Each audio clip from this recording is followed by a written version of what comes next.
Here's Baillie on right wing, back in. Here's the shot from fouling to save. Score! Tyson Baillie scored a hat trick in Game 7 of their first round series against Seattle. How many NHL players can you name who've done that? Wayne Gretzky in the Campbell Conference Finals of '93 comes to mind when he scored 3 against the Leafs in a 5-4 victory, a game he later said was the best he ever played. But Baillie scored all his team's goals and the winner in overtime to cap off a truly remarkable and unforgettable game. Fowley, blow line, Bowie, side! Score! Score!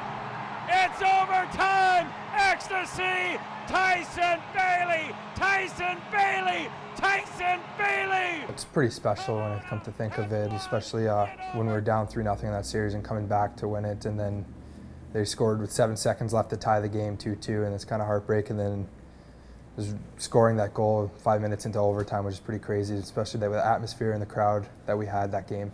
Those are the kind of games kids fantasize about, even making that roar of the crowd noise, hoping one day they can pull it off in real life. Yeah, every time you're just like playing street hockey with your friends or on the pond, you always want to be that guy to score the game-winning goal, and just to celebrate, you just throw your stick up in the air, just get in a big group huddle. It's something pretty special doing in a real game. For Baillie, it was a coming-out party of sorts, and it was quite the turnaround from the regular season when he was benched at times for indifferent play. Maturity for one, and I think experience. He learned last year. It was tough for him on a few occasions. I think it was 4 times we sat him out as a healthy scratch early in the year, and it was a hard thing for him to swallow. But in turn, I think it helped him grow up a little bit and realize that what he had to do night in and night out to be successful. It wasn't just okay to be average. We wanted him to be better than that. And I think the experience he went through last year, it's going to help him down the road this year included. Yeah, it was kind of heartbreaking or like depressing sitting. You never want to miss a game, especially when your team wins. You always want to be out there on the ice with them. And especially the one that hurt the most was at the end of the year when I got sat like 3 games before the season was over, and that really got me going, especially then as that went down. I knew that it was my chance to prove. Yeah, never want to sit again.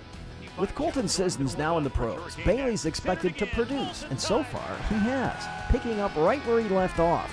The team has experimented a great deal with line combinations, but Baillie has found some success with Ward Chartier and Zach Franco, and on a team loaded with natural centers, that has sometimes meant a shift to the wing. Yeah, I played center a couple games this year. I'm a natural center, but they put me on the wing for now, so I just got to accept that and try to help my team win.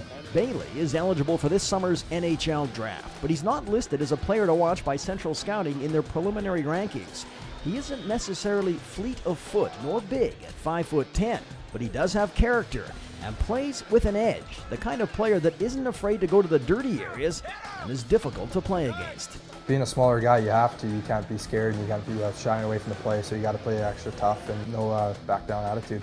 He's not a big guy, but he's got maybe the intangible that a lot of people don't have, is that he will do anything to play the game. And that's a reason, again, why we feel like he's competitive. He gets himself involved. He's always someone that people see on the ice working really hard because he just loves to play the game, and a lot of players don't have that anymore.